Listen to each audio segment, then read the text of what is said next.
Hello, my name is John Albrecht, and I've been involved in the pet industry my entire life. I have worked as a professional groomer, breeder, and even as a wholesale distributor of pet foods. And if there's one thing that I've seen over the years, it is a lack of understanding about proper nutrition for pets. It has always been extremely important to me that I am giving my pets the absolute best that I can, and I'm sure you feel the same way. Many people have asked me, what is the best food I can feed my pet? And that's why I'd like to talk with you today about Life's Abundance Holistic Pet Foods for Dogs and Cats. In all of my years as a pet professional, I have never found a better formulation.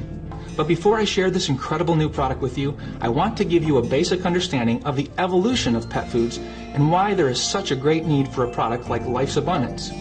In order to do this, we'll go all the way back to the beginning and talk about how pet foods began.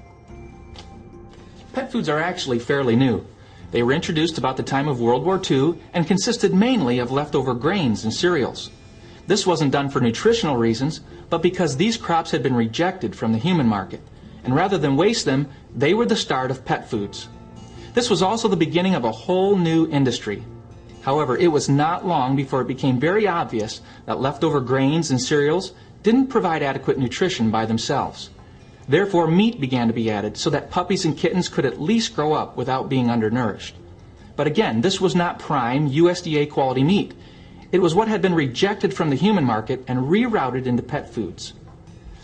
This meat is often categorized as the 5 Ds: dead, diseased, dying, disabled, and even drugged.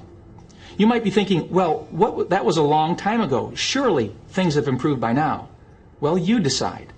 Rejected animals of all kinds are still used in many commercial pet feeds. Ground up bones, feathers, and heads are still used as protein sources. Hard to digest grains and fillers are still used, as well as powerful chemical preservatives to maintain long shelf life. And our beloved animals are still suffering from shortened lifespans, as well as a variety of nutritionally related diseases. Did you know that dogs and cats have the genetic potential to live well into their 20s? Yet most die between 13 to 15 years of age. We feel this is due to poor nutrition. We invite you to take the Life's Abundance Challenge. Compare our all-natural, holistic diet to whatever food you're using now. In the next few minutes, I'll be providing you with a list of criteria that you should follow when choosing the best food for your pet. If your food falls short in any category, you need to switch to Life's Abundance today. In order to do this, you'll need to be aware of how to read a pet food label. It's not enough to simply choose a food based on a pretty bag or clever marketing. You need to know exactly what your pet is eating. First, you need to know what should not be in a pet food. Once you realize this, it can literally rule out many of the commercial brands on the market today. Let's start with these 3 ingredients: corn, wheat, and soy. I've grouped these 3 ingredients together because they're basically cereal grains that should never be found in your pet's food. They're used mainly to increase the percentage of protein in the guaranteed analysis, but they are highly indigestible. Indigestible proteins cause stress on the kidneys, and once your pet reaches 5 to 6 years of age, it may be considered a senior. Why? Because of all of the stress placed on the kidneys through low-quality protein sources.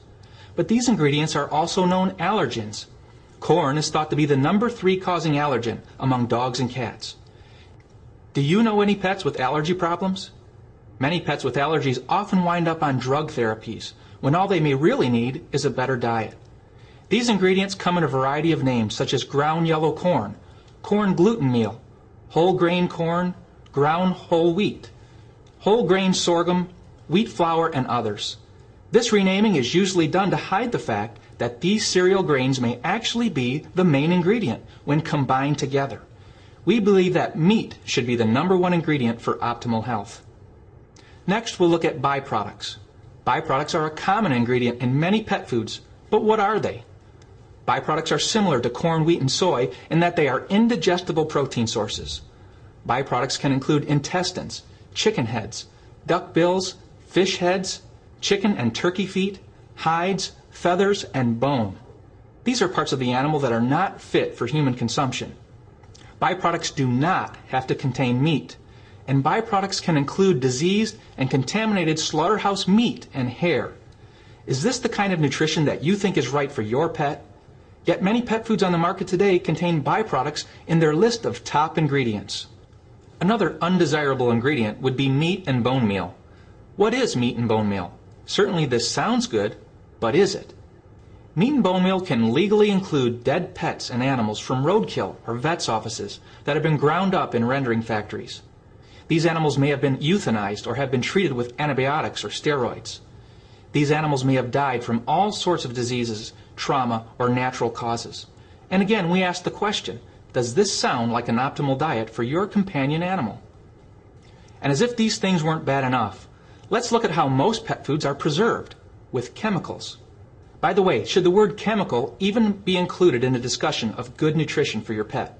I don't think so. Let's look at the top 3 chemical preservatives that are used in pet foods: BHA, BHT, and ethoxyquin. BHA and BHT have been known to cause liver and kidney dysfunction and are known carcinogens. Ethoxyquin has been used as a rubber stabilizer. So why do pet food companies use these powerful chemicals when there are clearly natural alternatives? The answer is easy. These chemicals can provide pet foods with a 2-year shelf life or greater.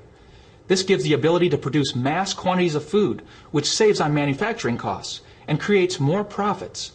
In case you weren't aware, it is not uncommon for pet foods to sit around in warehouses or even semi-trucks for up to 18 months before they are ever sold. Without chemical preservatives, these foods would have to be discarded. As a former pet food distributor, I have actually seen pet food sit 1 full year in the back of a semi-truck without any climate control whatsoever. Would you still want to buy your brand of pet food if you knew it had been sitting around for that long before you bought it? I hope not. What do you think the nutritional value of that food is going to be? And we could go on and on with the list of ingredients that have no place in your pet's food, like artificial colors and flavors, sugars or corn syrup, beef tallow or animal fat, which is lard, animal digest, and more. But let's take a look at one more thing that is often misunderstood: the guaranteed analysis.